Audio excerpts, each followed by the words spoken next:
Welcome to Walking in Circles, a podcast about friendship, creativity, and the lifelong journey of becoming. For more than 15 years, our group has gathered weekly to play, reflect, laugh, and share life. This season, 5 of us are on a creative pilgrimage, working through Julia Cameron's book, Walking in This World.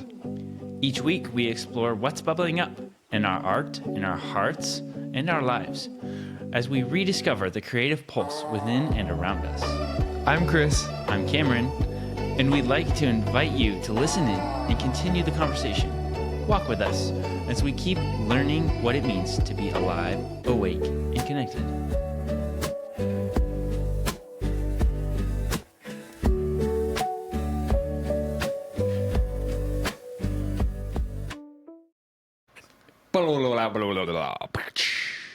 Or are you going to play the thing? Nope, that was it.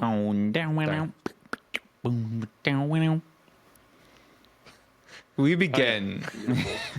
We don't have our starter, Seth, tonight. Yeah. Or the Sad. music that Sad you just Seth. Yeah. Life and light out to you, Seth. Sorry, Seth. All the love and thoughts and prayers and things that people mean. And we mean. I was getting lost many in, but I times actually will you mean do it. I something mean it not with be morbid? full sincerity. All the less mocky things that we actually Yeah. feel. Sounds like he's I do dead. mean it. I just don't sound like I do. Right. I know I'm the only one who does that That's in this group. Yeah. So Adam's trying to remember what this chapter is about. We were talking about it is about day jobs. Nope. Yeah. No, she that's- says you need to get a day job or like volunteer at a charity or these kinds of things. Go ahead. Well, that's the. I mean, do you want to go in order of what she was talking about? I don't care. Because if so, you should take it away. The first half is something that you should talk about. Isn't the first half day jobs? No, I think it ends with day. No, it ends with No. day jobs. The Oh, first seriously? part. Yes, the second to last type is art thrives on life. That's a day job sort of vibe. You need to, people get a little too much time. So at first, like, you gotta protect your time, make sure you get time. People will be jealous. Your children will be jealous of their siblings when you have a brainchild that's not them, etc. I'm But checking you gotta you make to that make sure. space. Yeah, you make that time for your, and then but also don't get too much time. If you try and be like, Oh, yes. all my life is all just for It's all the this balance. stuff. Yeah, you'll get stale and you'll get cranky and that's my experience too. Honestly, if you gotta I think that's work right. it in. You have to Balance live it. life as well. So Yeah. is the balance of the two Right. things. If total solitude equals stagnance, Yeah. and then totally over-engaged in other places means you have no time to nurture the creativity. Yeah, at the end. Okay. Good job. Thanks, guys. Yeah. Yeah. good No, news, I you got guess. it. So What? how's that my section? No, that's the last part. That's No. the last two sections. That's your section. yeah, that's in my section. Okay. That I felt that I'm like, oh yeah. It's great. Oh, yeah, yeah. The first two, I was like, "Pff, So you had this a is right first. for Chris or something. The first. Wait. I don't know. I got lost. Sorry. Adam, what are we talking about? Which part is Brett's part? The first part. No, that's About your part. balance. His. I Mine don't is know about which balance? one he's relating to the most, but Let me Okay. tell you the parts I related to, and then you guys can do all the rest because I don't remember even what it was, except for that I rolled my eyes at it. No, I didn't roll my eyes. I was just- gonna say there's a part you agreed with Julie on this week. I agreed with her on The all. first No, I agreed. Sorry, resonate taking part. this over. This is not supposed to be about me. The first half, I'm like, this is all true stuff that I don't need to hear. This is built into me. You've built it already. Yeah, this is just who I am. Like, that's fine. It's good. And if we were chatting, I'd be like, yeah, isn't that so true? And she'd be like, yeah, that's so true. And we'd be like, ha ha ha. Next thing, Do you enjoy hearing that kind of stuff if you already resonate with it? Like if I hear something that I like deeply believe in, I'm like, sometimes I really like saying, yes, I like to hear people say it out loud and No. do it. You're just like annoyed and tired of it? I'm not. No, it's not like that's not universally true. If it's something I'm wondering about, or I'm like, wow, I'm having this experience, then I like to hear someone say that they've had the experience too, or like whatever. This thing is a thing that's part of me, and I think it's kind of like it's just how I've always been, and it's another like a lot of things in the book. I feel like she's not talking to me, and that's fine. Like it's totally fine. But Why they is she might- not talking to Well, you? she's saying Because you this to already people know. who need to hear this. I don't need to hear this. I'm the guy that He's already built his I'm life around deficient what he in a wants lot to of ways. do. I'm deficient in a lot of ways, but this way is wired in me. I didn't choose it. It's not a virtue. It's just like what you're saying that people should do. I'm like, obvious. Yeah. Does that make sense? Yeah. So I think so. I just sort of space out, like, because sometimes I'm saying like, yeah, obviously, and then I just go on to the part like, oh yeah, that's great, that's really true. I didn't think, I hadn't thought of that or whatever. So I was just saying the last two sections about like, it really is a good observation, or they're all good observations. But to me, it's a refreshing observation to say art thrives on life. You shouldn't over-index on trying to make art and make your life art. You should have a life, and art should be an important part of it. And I thought that was really, fresh for me. And I like on reflection, I'm saying, times where I have over-indexed on trying to dedicate myself to a thing, it does get a certain level of stagnant. Smothers it. Yeah, stagnant, sort of forcey, almost like Zombie. disconnected, I guess, just in a way. Make it live. Yeah, or just like, it's stale in this way. It's like it's not connected to. It gets inbred almost. If it's like, you know what I'm saying? Mm-hmm. Yeah. Yeah. There's nothing that's New. Yeah. There's nothing filling you. Diverse. What is the thing? You just keep trying to draw from a well that you've already drawn from. Yeah, you almost recycles energy a little bit. And every time it's diminished, it gets a half-life or something. Yeah. Yeah. That makes sense. Does it make sense to you, Adam? What do you think? Yes, I think I relate more to your response to it, Chris, and that I like to hear when someone says something that I relate so deeply to. I'm like, oh, yes, like, that's me. And yeah, I guess that part, she used the example of like her friend who likes to play the piano gets like annoyed when he's only playing his piano, like locked up in the room with it, and then also annoyed if he can't touch it for weeks on end. And I totally, I relate to that. The balance. It is interesting. I find when I recognize I'm in a space like that is when I'm excited to do like dishes. Just like the normal everyday tasks like cooking and cleaning. And if I'm excited for that, I'm like, okay, something's imbalanced in my life right now. If this is like something that I'm like, yes, finally something different, but then also vice versa. When I'm like, oh my God, I have to do the dishes again. That means I need a little bit more of a creative output somewhere. Yeah. Yeah. Yeah. Right. Yeah. I think I experienced a microcosm of this today. Microcosm of this. Tell me if this sounds like what the thing is. In just ordinary life, because she's talking, this is not fantastic. This is not an amazing story or anything, but it's just, I wrote a bunch this morning and edited on my book that I'm rewriting, the chapters of the draft that I'm doing, the manuscript that I'm working on right now. And I felt really good about that. I did all of that. I reposted with our new theme music 2 episodes. I posted a new episode of this podcast. I posted 3 or 4 clips, and I got them all done. And I did all this creative stuff. And then the other tasks we had to do, the administrative task, this morning before I started. But I kind of did all this creative stuff. And then I remembered my kids are going to my parents' house tonight. And so they're not going to be home after school. And Mikal has class right after school. And Cameron even had counseling. And I'm like, I have like 3 hours I didn't know I would have. And I did all this creative stuff. I'm like, this is when I usually would be hankering to do something creative. But I had already done I can't do more creative things right now. I feel yucky. Yeah. And I went for a walk. Yeah. And I had I listened to some things and I saw some things. And I went for an hour-long walk.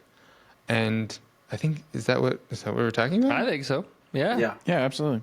Okay. A lot of it, I think the first 2 sections, the first one's called containment. Containment, and then inflow is the second one. And she's kind of building off last week when she's talking about protecting your time and space and setting up the right environment for yourself, basically. Mm-hmm. And so she talks about having a space for it too. Yeah. I think that was one of the tasks. Physical space. Whether it be a library or coffee house, or you're supposed to write out the ways you can do it. Some things, like take a train ride or go borrow a friend's apartment for an afternoon or whatever. Go find yourself on a hillside with your easel or whatever. And finding those times and training your friends and family to treat it like work, though. Take it seriously. This is not just art, it just happens willy-nilly or whenever. Yep. We were talking, I was just listening to week 3. That's what we talk about. Our view of artists, if they're not professional, is just they're kind of goofy or flaky or scattered, and it's not that. It's a job. It takes work to build these balances in life, and to do that, I see you've done that, Brett, with your business and doing that for years and years and fostering that. And I think you're more inclined to it as I'm hearing you talk. Inclined to what? So which To part of this it? rhythm, to Oh. your own rhythm, to like protecting your A time. safe and space. space and a containment. Right. And Yeah, yeah. You're saying how time. this doesn't apply to you as much because No, I mean I'm not saying it baked very in. applies to me. I just it's almost It's like a not truism. new. Right. You've been doing it. Yeah. Yeah. And so yeah, she talks about that, and then at the end, she talks about day jobs and how it's important to get a structure in a way to have some nuance, some experiences, and also to build your ideas off of, or to be inspired to see something and have it be not taking your creative energy, but something that you can thrive off of, like Yeah. I more think- conversations. I was just talking with my therapist today about how doing the podcast, interviewing you and Steph, I was like, oh, I actually have thought 17 times more about life and my view on things, theology, lifeology, ideology, all those things, because I listen to you and share some points of view, but you also share it in a totally different way and think about it in a different way. So that's like huge for me to just kind of like roll on it and like keep thinking about it and then add it to my repertoire of I don't know, ways of being or thinking. So yeah. I wonder if it's different for you. I remember when you first were working from home in Banner County, and I remember there were times when you're like trying to probably create your container and also teach everybody else about that thing. Yeah, People mostly would the second interrupt thing. working from home. Yeah. And I wonder, is it different here? Because I found myself, even when I was listing things, I'm like, I can come down and work in the office anytime. I feel like that's the spirit of the place. You all of us who share that office, you know you can do work. And if there's something that's bothering you, you can say, shut up, or whatever the thing is. Like if you were bothering you when you're something, you can say, I need this for this time, or I have this Clicking meeting. my pen while I'm reading and listening to music and just I don't know. But it is like a space for that.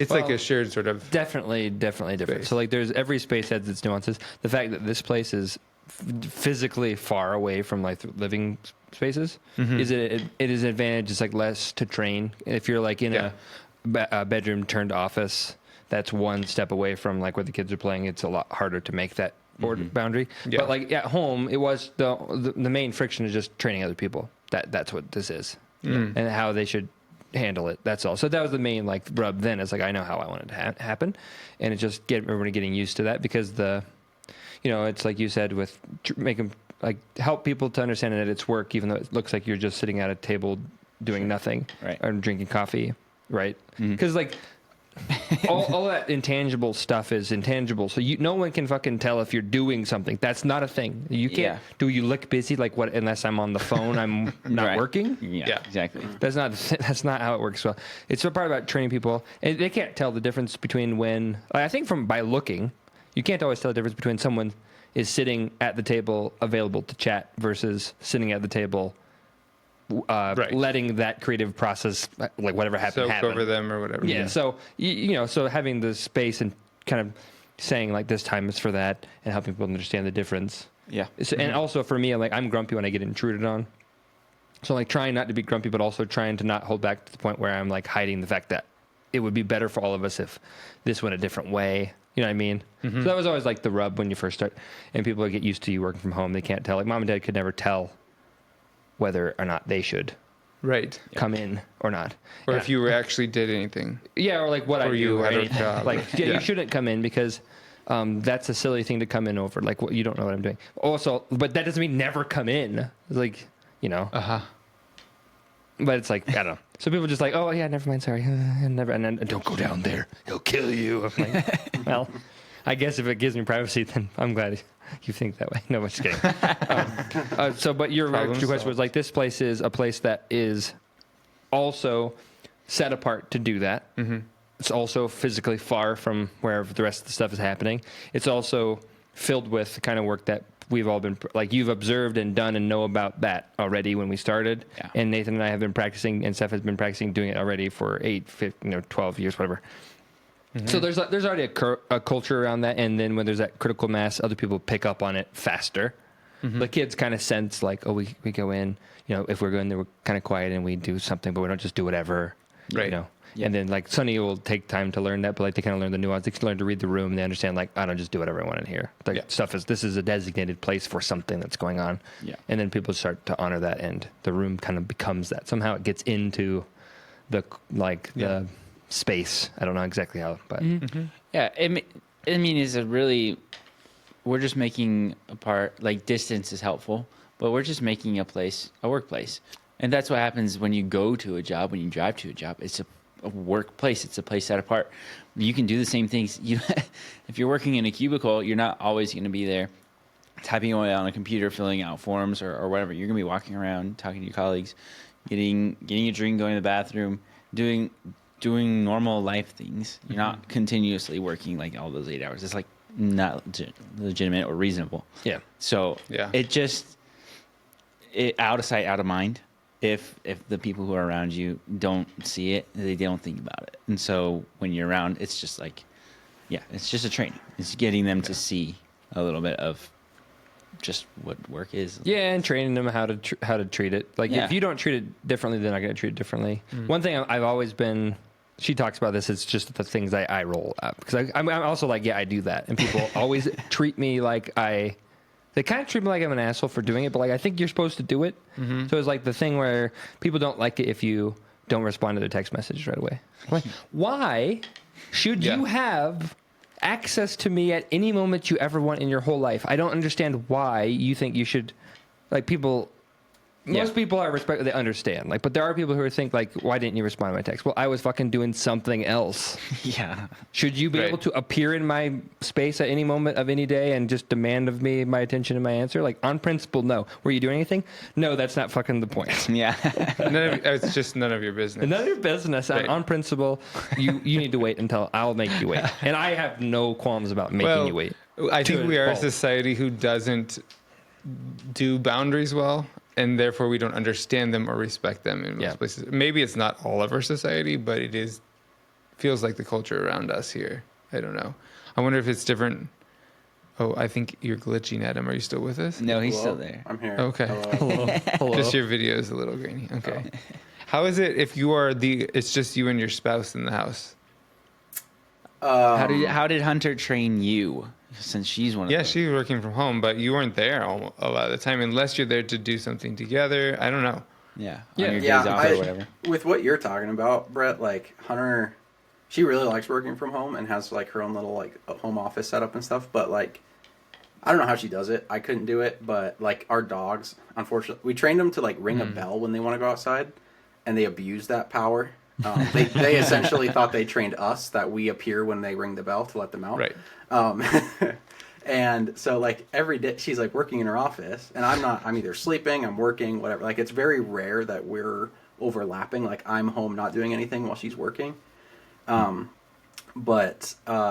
she's getting up, like they ring the bell, she gets up, lets them out, and it's like constantly like taking her away from work, but she's okay with it to an extent. Like sometimes it gets a little annoying, I guess, if she's like in the middle of really deep work, but but anyway, she operates in a way that's completely different from how I would. Like I would have put those dogs down a long time ago if that was me. But I was thinking back to like the last job I had at the bank was in marketing, was like a creative job, and I never really held that before, like where they pay you to be creative. And I didn't really like it. Like, I don't know. I think it kind of comes down to that balance thing where it was like, hey, be creative for 8 hours, like forcibly be creative, or you're fired. And In this box. Yeah. in this box. It's too much and pressure. Then it is a lot of pressure, Command. and it's so much, and it's 40 hours a week, and then you leave, and then you're like, I don't know, I'm just like burnt, like have no. I was more creative when I was doing police work, because I just did the work and then came home and did my own things. Yeah. Yeah. It's the day job thing she's exactly Yeah, that talking is about. the second part of this chapter, right? I think it's not a common practice in corporations or big companies to, even in like a creative team, to have a. Well, maybe it is, and I can't say this. It sounds like from what you're describing, Adam, is that you didn't feel like you had space to do what you wanted or to do your own creative process. And I feel like if I was going to have a creative process for 8 hours a day, I would have to do kind of what I'm doing now. I'd have to have space. I'd have to be able to go for a walk. I have to be able to eat some junk food or play a game because I want to. I'd have to be able to chat and have a conversation. I'd have to be able to do some of those things. I always remember this, and I think I mentioned it a little while back, is my favorite engineering company, IDEO. They just play all day, and that's how they come up with creative solutions. They're always, they're encouraged. They have cubicles, and they're encouraged to like kind of create their own space and things. So there's like people who like build pulley systems to like hang their bikes, or they built like a dinosaur thing, or they've hung this cool thing, and it's all like creative. And they have, I think I might be mixing companies, but there's also time for them to like invest in their own ideas. So instead of working on a project that they're already doing, if they have an idea, they have space and freedom to work on that idea and then share it with someone else. Yeah, I think Google famously does that as well. Yeah. And that's how you be creative, is like you have to be able to go in and out of the flow with your energy. And I think that's what she's talking about. Create the space, but then you don't have to like, and that's what you're saying too. It's not like all the time. Yeah. You're consistently blowing through this thing, this work, but it comes and goes. I think there's two things. Like, first of all, right on that tails, I was thinking, I just heard a fairly famous quote from Henry Ford, who is like at this point multi-bazillionaire. Yeah. And he basically, at that point, he had some people come in to sort of audit his company and see like if there's any other ways he could make it more efficient, because he was sort of obsessed with that. And they said, look, everything's so clean and pristine. We only have one question. There's a guy right down the hall. You pay him $387,000 a year with his feet up on the desk. What's that about? And Henry is famous for having said something like, 2 years ago, he had an idea that saved me $500 million, and his feet were in precisely the position that they're in now. Yeah. And he's like, So it's like, even though it doesn't look like he's doing anything, like it's not always proportionate to like the amount of time you spend typing on your keyboard. Right. Like that's just not how it actually works. And he was wise enough to see that. I was going to say that I think there's something about the way, I don't know exactly what it is, but something about the way shifting gears, changing positions in the world, seeing people who are in other threads of narrative in their life and living life in different like seasons and going through things lets us somehow see more richly and be more creative. Not having a fixed perspective or attitude towards a certain thing. Yeah, it's Well, it almost goes back like to you can diversity. look so hard from your point you're in right now and get something out of that, but at some point like you get more out of just like relaxing that view and like letting life move around you and something in our subconscious, something in the way our vision of the world like unlocks more. And I felt like it's a kind of an odd situation. I don't know if this is super related, but we watched Queen's Gambit. I always said that when we watched that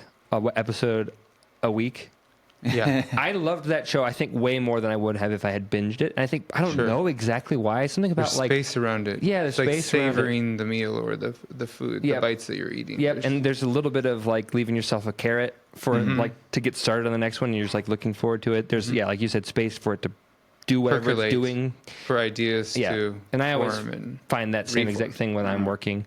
Like there are times when you get in a flow state and I am in, and I don't want to. You should not break. Like if you can avoid breaking that, do not break. Yeah. But when you're done, don't get greedy. Don't press further. Don't wake up tomorrow morning or like come back to the computer that night and be like, I want more of that shit. Because it's just not how it works, and it will kill. It'll kill not only that session, but the next 5 to come. Exactly. I can't go back and do it anymore because I made myself go too long. I wanted to finish the thing. Yes, that is a big thing for me in this season, is learning that particular lesson. Once I'm on a roll, I think more is more. Yeah. Keep going. I want to finish. I like to finish things, check it off my list, move forward. But if I will be patient and be like, that's enough for now. That's the right thing for this moment. Then I can come back and have that enthusiasm, that excitement. In fact, I will go and pause and have a little break after, and my mind is turning over new things and bringing new things forward. Yeah, that we're waiting. And I think I want to circle back to the container, but I think that container idea is legit here. It's not only the container you form, but the context in which it's formed. Because I think in your description, Adam, you're given a creative task in a banking container. You're working in a banking building around bankers and loan officers and accountants, and you're given a container just like it, a room just like it. I think your dress code was, I remember your dress code being like a banker's dress code, what you were allowed to work. And you're supposed to go into this little banker's, it's perfectly described, perfectly formed to be a cubicle for bankers, or an office, whatever the thing is. It's the container built for that, and they're saying, and do this other thing for the same amount of time we do it, looking the same way we look, in the same flow, that kind of thing. And I following think the same general rules. Right. Yeah. And we're going to give you a deadline the same way we give it for anything else. Like, all those things are the same. And I found that really frustrating in my last job. My job was, I was a counselor and really supposed to be a creative agent. And it was uniquely so. Maybe the art teacher, I always loved being in her room. Felt most like home to me in the building. And probably because of the creative element of it. But it's not something understood. Everyone, I think it goes back to last week's conversation about how much is it valued in the community, sort of the artist mindset, the creative spirit. Yes, it's valued. Yes, we should have a counselor. And they all think, yeah, you should do counselor things, or you should do the creative things you're doing. And then as soon as they notice you're not doing the same thing, or they can't follow through with that, it's like a blank check that people immediately have to take back. And like, I don't understand what you're doing. Yep. Why aren't you available immediately when I need you? Yep. Why are you doing this other thing? I can't tell what you're doing.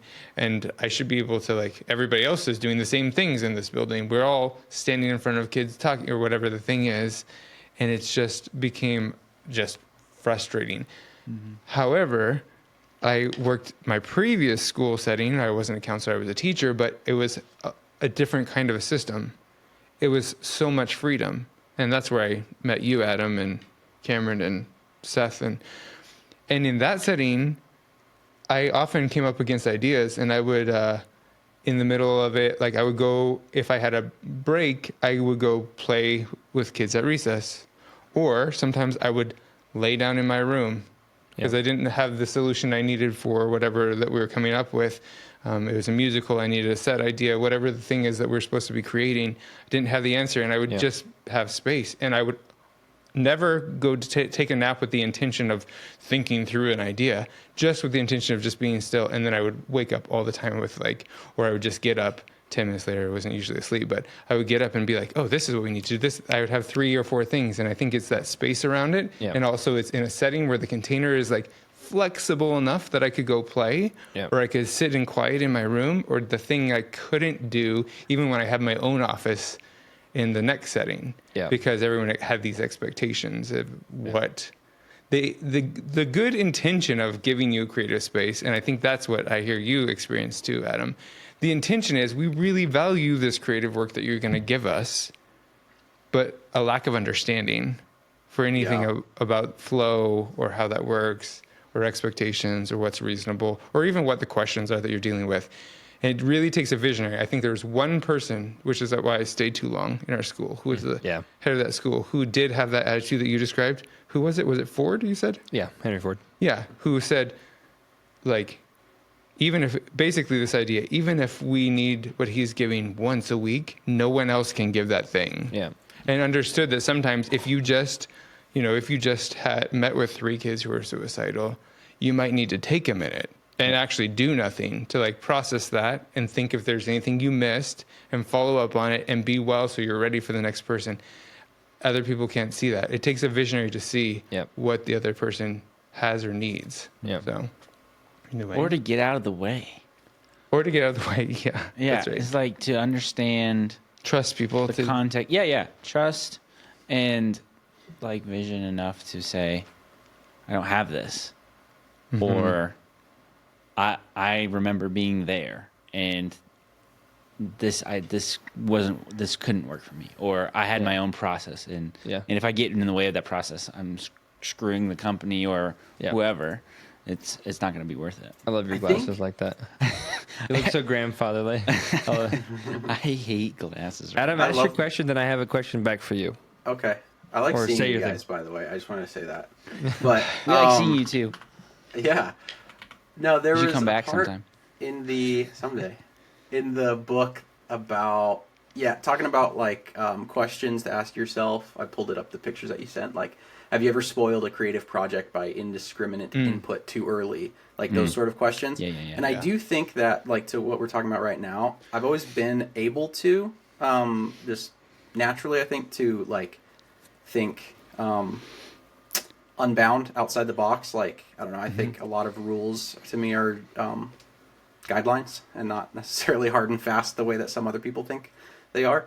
And so I've always been able to think that, and I think of other ways of doing things, and I might even, if I feel comfortable enough, might even attempt to do it a different way. But I like this part, like taking indiscriminate input too early and stuff. I think I do take that to heart a lot. So I'll be like, I don't know. I'm thinking about.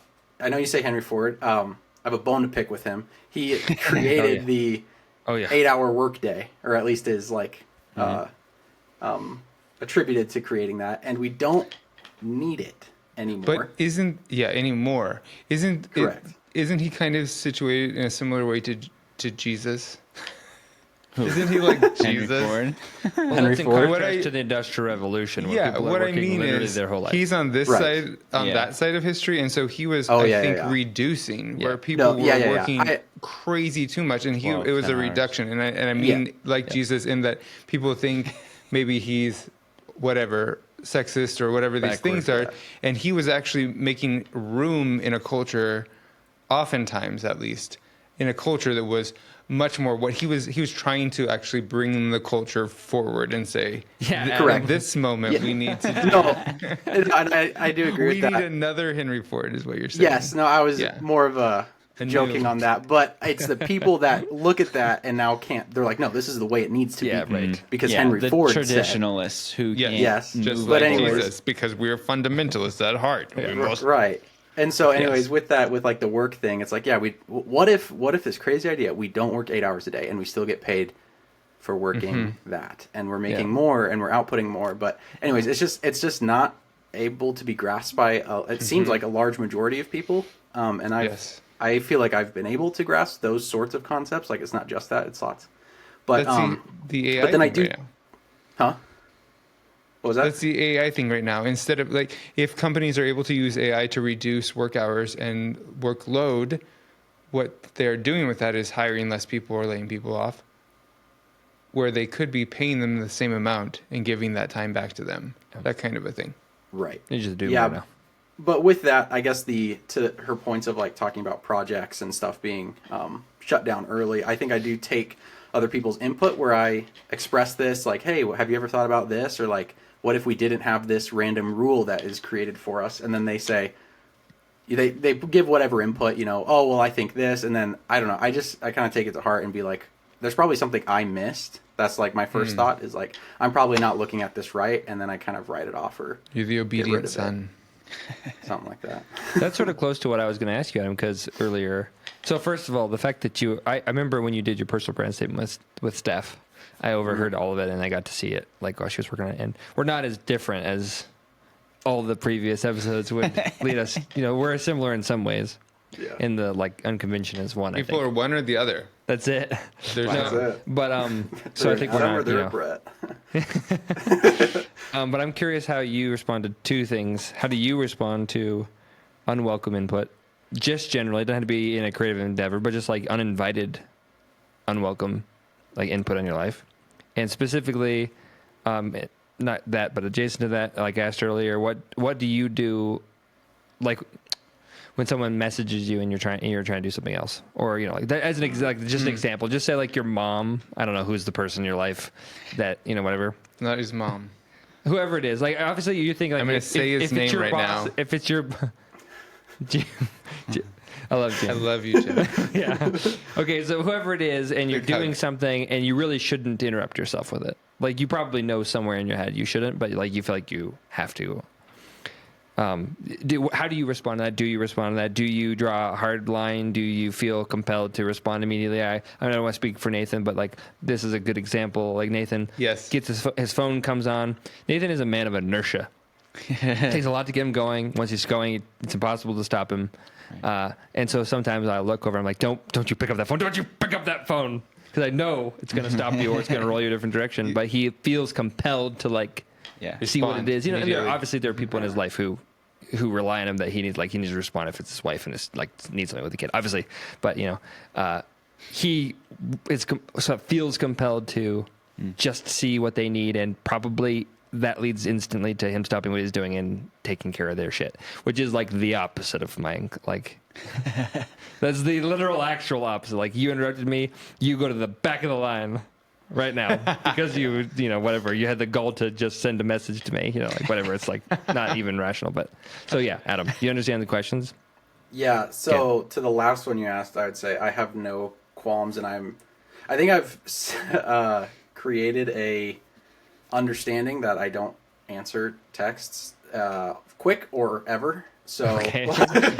I'm a classic like left on red person, and I guess I don't really care. Like, I don't know. It doesn't mean I don't not care about those people.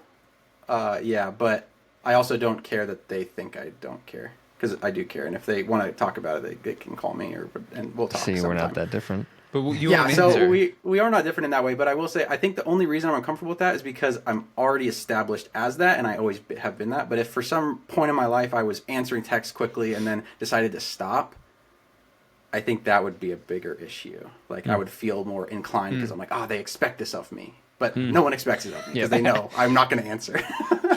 Yeah, Joe, you feel like committed to being faithful to the thread that you've created or started or that they hold, whatever. Oh, that's funny. So that's interesting. I'm not that way. Oh, continue, Adam. Part one. I want to hear the rest. Wait, what was the other part of the question? I forget. What did I ask you? Because it was so long ago. What was the other part? Yeah, no. I was hoping you had it ready to answer because I can't remember what it was. It was more generic than that. It was like, how do you respond to unwelcome input? Oh, just generally. Yeah. Oh, yes, yeah. So I think for me, I cannot just brush it off. I have to look at it and examine it and see if it's real or not.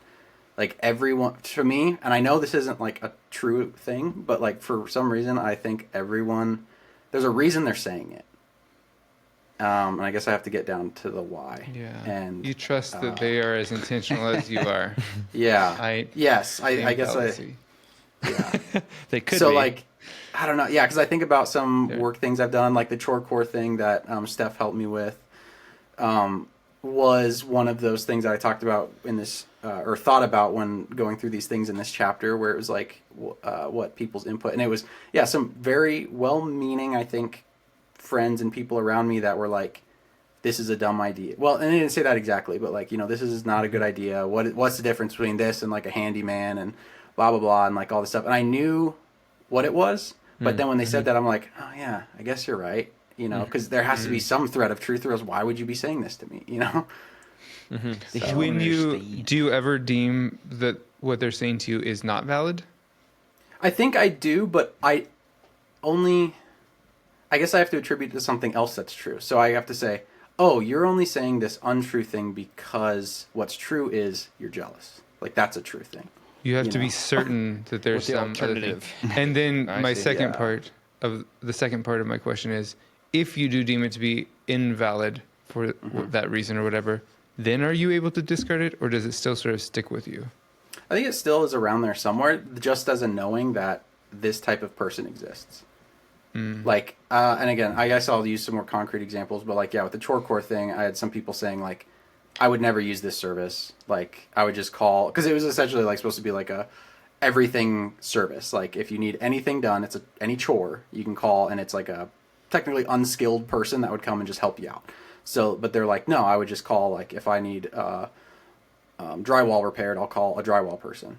And if I need this done, I'll call this person. And so, to me, I took that input and I thought, okay, that person exists out there that will not use this service, who wants to use those specific people and things. And so I guess I still held that in my mind, knowing, like, it was an important piece of information. Now I just know who's not my audience. Yeah. I hope that in that particular example, I was a believing mirror for you, Adam. No, everybody that is a close friend of mine and everyone in this call, yes, was a close, helpful, encouraging friend. I gave Yeah. him so much helpful input that I didn't know it existed or how to work with him. You guys always called it core chore. No, I heard of it. It was this somewhere thing. I'm like, Every I time don't you know. heard of I've it, never seen him do it. I barely see Adam. Yeah, that was a time in life where you were far away. I was always mocking you and calling it core chore. But I want you to know that was out of love and support. Yeah, no, but and so like to that point, I guess I thought of that and I was like, okay, Brett's calling it core chore. I'm like, what in the name is confusing? and not that I sat there and like toiled over it and it like ruined my day, but it was just something that I was like, maybe this could be interpreted hard. Maybe I can change the name. I don't know. So Sure, yeah. it was just little bits and pieces of input that I don't think should be discarded. I think that I disagree with you. I think they should be discarded. I just don't think it's actually that easy to do. The Yeah. thing is that they're not that they're not valid input. It's that they're not weighted appropriately in our human psyche. So they overrepresent a valid thing, but they're not. You know what I'm saying? Like the emergent interpretation of like the value of that is hard to get right if you don't like try to discard it, if that makes sense. Like I think sometimes people say something like that's valid, like you said, the person, oh, that person's not my audience, whatever. I think it's easy for that kind of unwelcome input though, and she would maybe say that's one of the reasons why you need to protect yourself from this unwelcome input at early stages before it's mature and can withstand it, is that it becomes You don't. bigger in your Yes. in your things to account for than it needs to be. Yeah, you don't know the size. Yeah. You have one voice, and you don't know if that represents 90% of the people you'll come across, or 10%, or any version. Or 1 or 90, or if 90 is fine and 10% of people is enough. Like you can't feel that at that stage really. There's not enough Yeah. data Yeah. for it to be useful. Yeah. I And think that's frankly, often data is just not a thing that really resonates with humans very well in general. I always think about online, where people say like, there's 1 million people online who are saying this ridiculous, crazy thing is true, or like that they believe it or whatever. And like 1 million people is a lot of people. If there's 1 million people at your doorstep, torches and pitchforks, like that's something you should pay attention to. Yeah. 1 million out of 6 billion, that's nothing. That's nothing. It's irrelevant. They're crackpots. Yeah. But you can't feel that. We're not equipped for that. No. We start to get to percentages and try to translate it into something, but It isn't. It's not. It's not. the scope equitable. of our whole lives at this moment in time is probably beyond any real comprehension in terms of what we're exposed to and who we're connected to and how we're connected and all those things. So my only defense is that to say is like, you don't exist. Because you know that you do, but you can't overcompensate. You like almost can't compensate too much. Yeah. Statistically, you don't exist, and so I need to treat like you don't, or else you're going to be overrepresented in my thinking. You know what I mean? Yeah. Yeah. This is good conversation because you both have sparked like 15 more things in my head that I'm responding to. I had 2 things I wanted to get to before we ran out of time. Sorry, I talked I wanted to ask you. No, it's not. Don't apologize. It's good. But you were starting to say you don't respond the same way. I think it's interesting. I think I have a lot of the same habits. Actually, this is a place where I overlap with both of you. I will set my phone aside for hours and I don't care. And these kinds of things I don't. Part of it is probably avoidant on my part, though. I'm like, I don't want to hear them because I know some of those voices will permeate and I won't be able to discard them. And I know I already know because of their situatedness and where they're coming from that it's not going to be valid and it's not something that I should allow to consume my energy, but it will. So I try to like avoid them before they not let them into the bubble. And I think what permeates for me is different. The rational things I can get real fast, but for some reason I seem to have taught people, maybe it's because of where I came from in terms of like trying to be a caring Christian leader, and maybe it's because I was trying to be a caring counselor or all these things, that people can permeate my bubble by showing emotional duress. And even though I know there's nothing in their situation to account for the emotional duress or the thing, it still gets me. I don't know. I just have to resolve it. So that's my quick thing on that. Were you starting to say something about that? But I want to ask a question to the whole group. And then I want to circle back to one thing from last week that you guys made me puzzle over that I think prompted something. Yeah, I want to kind of answer both questions that you posed to Adam. First, I'm more like Nate, or started out more like Nate, where I had to answer quickly. I'm like, okay, it's polite to respond to, like, especially if you're planning something or whatever. In college, it was more like, What are we doing? When are we going to meet? And I was always super annoyed when people wouldn't, because I'm like, I'm trying to do something here. Like, I'm going to go eat. I don't want to go eat alone. Are you coming or not? And then by the time I just like, fine, I'll go do it by myself. And that happens a lot. And so I did that a lot until, I don't know. I still did a lot. I couldn't do it during work. Like, I have this idea, like when I was teaching, like, okay, I'm setting my phone aside. I'm not going to answer texts unless I'm on a break or whatever. Like, I have some time. And I care to do that. Most of the time I don't. But now, now I don't. I did have some trouble switching to like waiting to respond to people or whatever. Like my immediate family, for the most part, when I switched jobs, when we switched to doing our own thing, because it always seems urgent or they want an answer right away, and at that point I kind of went to more of the fuck off. Like, I can't. If you're invading my space, you maybe don't even go back to the line. I'm kicking you out. Or I'm just sending that message like, I'll get to you when I get to you. Or and then I'm going to make it clear, don't do this. And I don't mean it malevolently, I guess. I just want to be like, okay, I'm serious about this thing. So I did go from one to the other. And I think it's like she says, you have to have like a boundaries, like a hard boundary, and follow it. And maybe I was pretty strong about that. I feel like I was. But I don't regret it. I think it's necessary at some point. And then you just, like, if you need to have a conversation, you can have a conversation to reconcile that. Yeah. Which is not... Here. Yeah. Amen. I think sometimes too, if we feel like we said it a little louder than we meant, I mean, it's good information. Yeah. There's something there Yeah. to listen to, and that doesn't mean you didn't do exactly the right thing. And I'm not wasn't immediately apologetic, which would be the case if in the other mindset, if I was like responding immediately or really trying to suss out feelings, or it's like that's what the response is in order for, is like, I'm responding in a timely manner so that you feel respected and that you feel heard, and like I'm listening to you, you're important in my life, whatever. And that's like, some of those things aren't true, like fundamentally, but there is a narrative built around it in a way. And so just rewriting that narrative for some people is necessary. And that's when you feel like an asshole, or they think you're an asshole. Yeah, totally. And sometimes I feel like an asshole, and therefore it's like giving another person permission to think I'm being an asshole. You know what I'm saying? It's like they can feel that you've, like, there's something there. Yeah. And if you do it confidently and kindly, that's why I said a few weeks ago that I think that you do that really well, Brett, or if you've learned to do that really well. Yeah.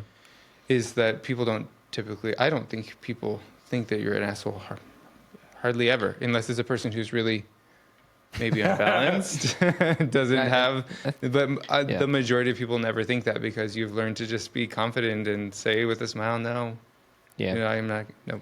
I think part of it is that the kind of people who think I'm an asshole aren't really in my life. So at this point, people who are all people who have mutual respect.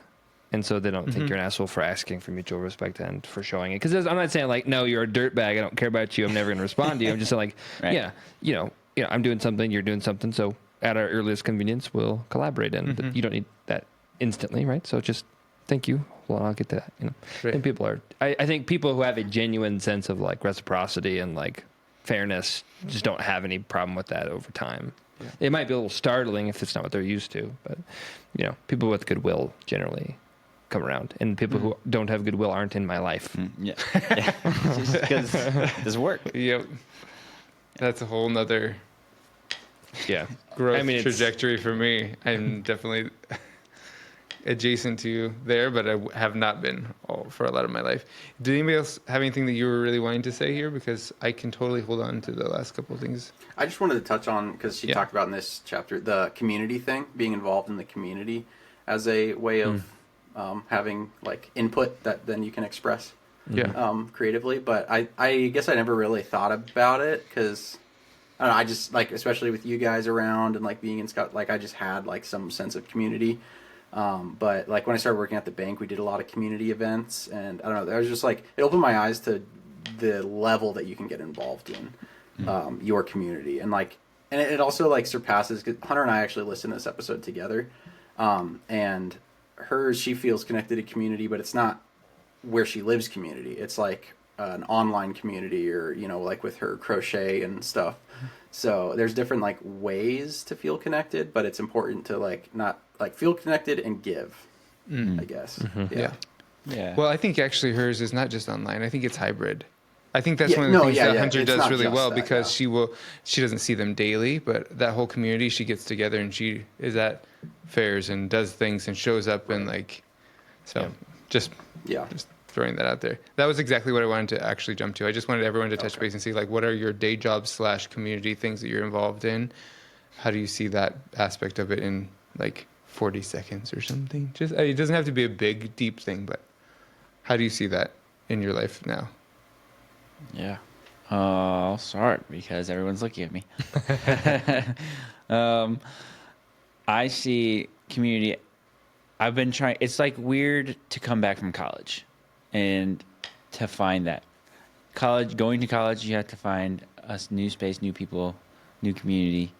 And at a place like Wheaton, it was interesting because they really focused on that in like a lot of groups and clubs and stuff. And it's interesting that that's highly valued and yet sometimes missed. And there's times when I just felt lonely, like I didn't have those groups of people around me, and just to certain degrees, like people I could consistently hang out with or be close to or not. And then coming back, being in adult life, that's totally different. Being in the Rosebud is huge with several neighbors and then like a joint workspace. Going to teach was big, like necessary, like workplace community is a real thing and necessary. Hello. They're listening. I hope that's not in the recording. All right. It says somewhere, it's not Adam. I don't hear what you're Brett's talking about. screen on my phone was buffering and then anyway. Weird. So we had some buzzing here for a second. That was the aliens. Gotcha. Anyway, so that workplace community is like super important, and I think it's important to invest multi-generationally, which school does really well. And so I enjoyed investing in the kids, investing in some of my coworkers, Yeah. and I'm still able to do that a little bit since some of the kids and coworkers are at the school and we go visit every month or a couple times a month. I think that's fun. And then group obviously is huge. Our men's group. Yeah. Yeah. Yeah. I'll go next. I think it's the day job thing for me is a little bit like unconventional. My day job is my day job, but it's also a huge creative outlet for me. But just a huge percentage of it isn't that kind of work. So there's just like a lot of technical, like running a business. There's all kinds of things to do. And then the rest of your life outside of that, you're changing gears. You go into family, you're going to like working on the house, you're going to like the stuff that you do outside of that. So for me, that's sort of just like, is it? I don't know where it's coming from. We're not really moving around. Sounds more clear on Adam's end to me. I think it's someone's headphone jacks, but sorry. I don't know. We're getting something funky. I think I Adam can't hear it. We should be good. Okay. Sorry. Yeah. So that's sort of built in. I guess that's sort of built in for me as I try to compose my life of a variety of different things and not get over. Like it's not been that case always. Like sometimes there are times in my life where like what I have to do to make a living just over dominates, and you can tell I just dry up. So Yeah. but that's mostly good at this moment. So I think the biggest thing from this chapter, which is challenge for me, is the community involvement and community. Just generally, I think that's my biggest point of potential growth. Just generally, like my natural posture is more introverted and smaller. So, like, remember when Steph and I would live in the apartment in Oklahoma City. She'd work really hard all week. I'd work really hard all week on Friday. Like, finally Friday we can stay in. And her was like, Friday finally we can go out. Yeah. And so she's much more like that. That's very good for me because otherwise I would literally just probably never do anything. But now that we have kids, there's a lot more stuff that's available for kids, and you got to get the kids out of the house and take them to do stuff. It's fun to do, but when you go to those places, whatever's going on, go to the zoo. That Halloween thing we did at the Spooktacular at the zoo was like phenomenal. It was great. Go to like all the stuff that happens downtown, all the walkthroughs and all the fairs and all the pumpkin patch. Every time I go to anything like that, I feel the energy she's talking about. Yeah. And I'm never involved, so I need to be more involved. I never do anything. I never contribute, really, except for to be there. Other than that, like I have the community of my family and my friends who are very close in my life. But it's not really, I think, what I'm getting for what she's saying as far as like, I think of it as like a wider community of people I don't know or don't know very well. You don't play kickball very often. I don't do anything else very often. At least in this season of my life, it's difficult for me to do, except for to go to places where stuff's happening sometimes because I have kids, but I wouldn't on my own. Sure. If left on my own. Yeah. So that's a kind of the deficiency for me, and something I think would be very, like, I do feel the lack of, and when I go, I do feel the benefit of. So I just something I would have to be very intentional about. Yeah, I think it's all about balance, right? It's not. I think the frame that she was putting forward would be about the balance between sort of the creative life and then day job / community / whatever the other things are that are living. So you're out and you're living and you're having experiences. Yeah. So it's not necessarily that all the things have to be equal. At first I thought, oh, well, I need to get a day job now then, I guess. And then I realized, no, I don't need to. My life is heavily populated. I'm still paring back because I had like my day job and then I had my job for the software company. And then I had for a while, like my church community I had like seven day jobs. Yep. And that's why my creative energy didn't exist. It was like negative creative energy. And so it's like, I'm just getting to a place where I realize even my day job now is my family and everything that comes with that. Like you said, they lead us to even Ailey's games now. I'm like, well, she's got a ball game once every week. So I can't even have and the kids have off in our system, Fridays. They have off Friday again this week and Friday again next week. So I have the kids all day on both of those days too. So if I can get in a few full work days, that would be amazing. It feels like those other things come. So, I wanted to circle back one thing if I can. I didn't last week answer the question. Oh, I thought your first response was sort of the answer to the question I hadn't yet asked. But did you want to say more? No, just that it changed. I guess my involvement being that I was in Scottsbluff and like it is different too. Like I felt. It was so easy to be a part of community there, it felt, because I grew up there, and it's like, oh, I know this person from church from way back in the day, and this person was my babysitter, and it's just like so, like, everybody. Gathered things over a lifetime. Yeah, and now, it's different, but it's a little refreshing, too, to now I look and I'm like, I don't know anybody. I don't know anyone. Mm-hmm. Like, there's nobody here that knows me, and I don't know them, and it's kind of nice to an extent, but, I guess my community comes from, I'm kind of like Brett in that I don't need a lot because I like to be alone and that's all right. Like I just do my own thing, but when I do need it, just like the little bits fill me. So just owning a house in a neighborhood is community. Like we know our neighbors, we look out for each other, we talk when we see each other. I'm sure when the snow falls, we'll be shoveling each other's sidewalks, like those little things. And then the dog park, go to the dog park and you see the same people again and again. The gyms, like exercise and jiu-jitsu. So, that's kind of where I get it. But it is nice to kind of feel a little like, I don't know, implanted here where you see like things and people pop up in multiple different places. Yeah. You and Hunter, it shifts and changes, but you do hybrid connection too, like Hunter, I would say, in that you're still connected to relationships here and other directions. And, you're online connecting with Jim and Savannah, for example, and then you had a chance to go and spend a weekend with them or something like this, where it's not a daily thing. The rhythm of it has changed, but it's like it's a hybrid of that more regular connection virtually and then meeting people. So that's interesting. You've always kind of done that, even your Croatia trips, that kind of a thing. The way you stay connected to your family is like that too. I was thinking about that too, and when this chapter came up, I was talking to Hunter about it. Like, there was one, 23, I had a ton of vacation time saved up with my job, and then I also looked and like no one had any time off in October, so I took the whole month of October and went to Croatia, and it was very interesting because it kind of checked all the boxes that she was talking about, because I was doing school at the time, so I had this like job thing I had to do that made the creative side more fun, which also made the school more fun.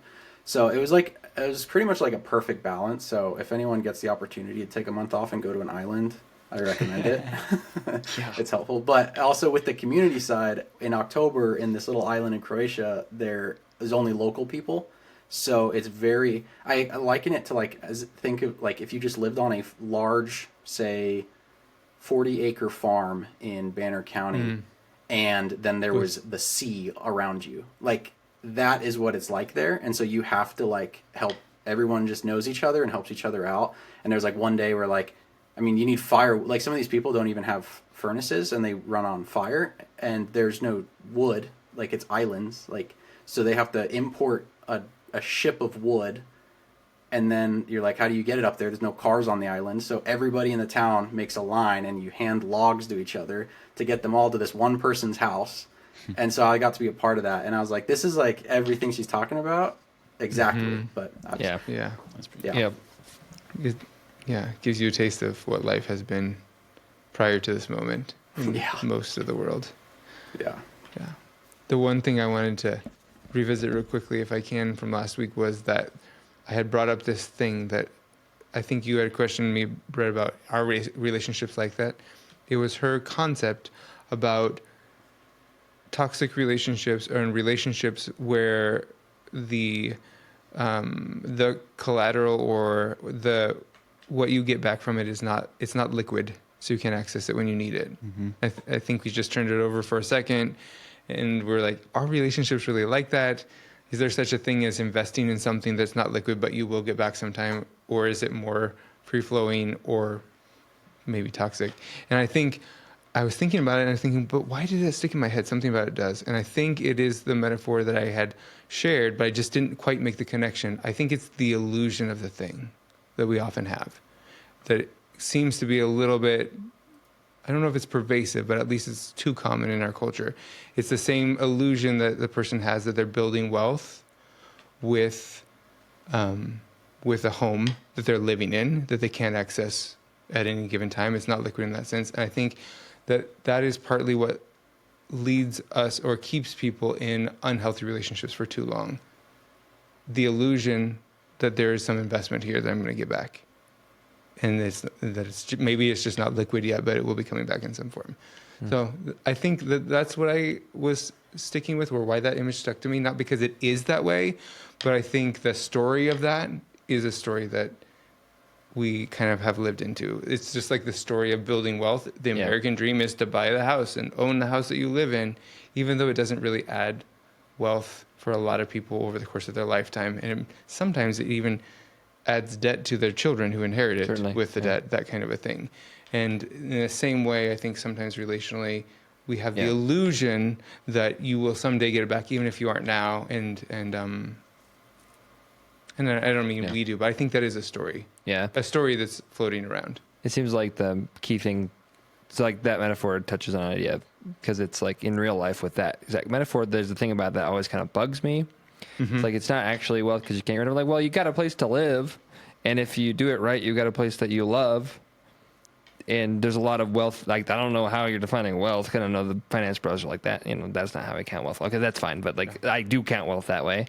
So that's a thing. They're like, well, you could have just lived in an apartment. I mean, he's talking about financial wealth specifically. That's his job. But yes, absolutely. I was just gonna make. There's different kinds of values that people have. Yeah, I'm just gonna make the analogy, because they'll say like, well, you could have lived in an apartment, or you could have lived wherever. I'm like, that's true, and that's probably the right answer for many people. For some people, for me, I say like, there's a place that's mine that I can work on, that I can enrich. We've talked about this before with me. Is like it was with you in our interview.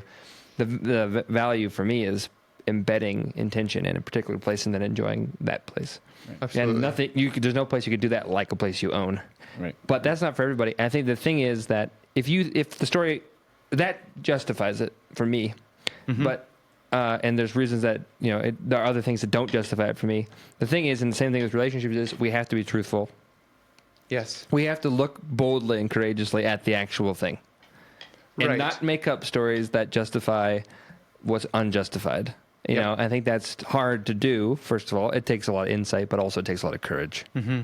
I think there are plenty of people who are intentional and either make the choice, yes, this is valuable for me, or this isn't. Yeah. And I think there are also, I mean, we develop basically our whole society, anything that we agree on through story, Yeah. whether it be Yeah. this dollar is worth something, this piece of paper is, or any sort of thing. This relationship That's what is security for me. religions are about, all these kinds of things. And I just see, I think I resonate with seeing people scratching their chins going, I thought I would be, like they bought the biggest house that they were pre-approved for, Yeah. the loan amount, instead of the thing that would have Yeah. been small that I could have owned that would have made me happy. Yeah. And then they're scratching their heads like, I thought I would be rich Where's then my when home? I got into the, Yeah. And I think we do that relationally. I think we Yeah. do that in religions. Yeah. I think we do that in all these, there are these compelling stories, and it's like, the idea is that if I do this thing, I'll have something else. And a lot of times the story is really amiss Yeah. or ill-conceived. I mean, we had bad information. Sometimes Yep. we were willfully blind. Sometimes we partner in ways that Yeah. we intend and don't intend. There's all kinds of things. Sometimes going things go wrong. They don't go to plan. Yep. All kinds of on in reasons. my life. Yeah. I mean, they probably almost never go to plan, Yeah. but sometimes Anyway. catastrophically. I just wanted to. Anyway. The only reason I wanted to circle back to that isn't because it was a big thing, but I knew there was something that was chewing on me, and I think it's that concept. Again, even this guy who I read, it was a 30-second thing that showed up in my feed. I didn't spend deep time understanding what he was saying, but I knew there was something. He was telling the story slightly differently. Yep. And that's Yeah. probably partly Yeah. what he was trying to do, is oppose the story and cause people to think about the thing. Yep. And I appreciate that opposition. So what is the thing that we're looking at? Why is he telling it differently? So we can see something different, Yeah. or we can have a different conversation, which is what I think the strength of this is about. I encourage you guys, if you get a chance to listen to some of the episodes that are already out there, because it sparks thoughts and they circle back around. And I'm hoping the conversations we have, the idea is we have conversations, and what they've always done in this group is we have conversations and they continue or spark or create other conversations in places that we go with our, where they bring, or others, we bring in other conversations Yeah. that we want to expand, all this kind of thing. But I think it's about sparking things.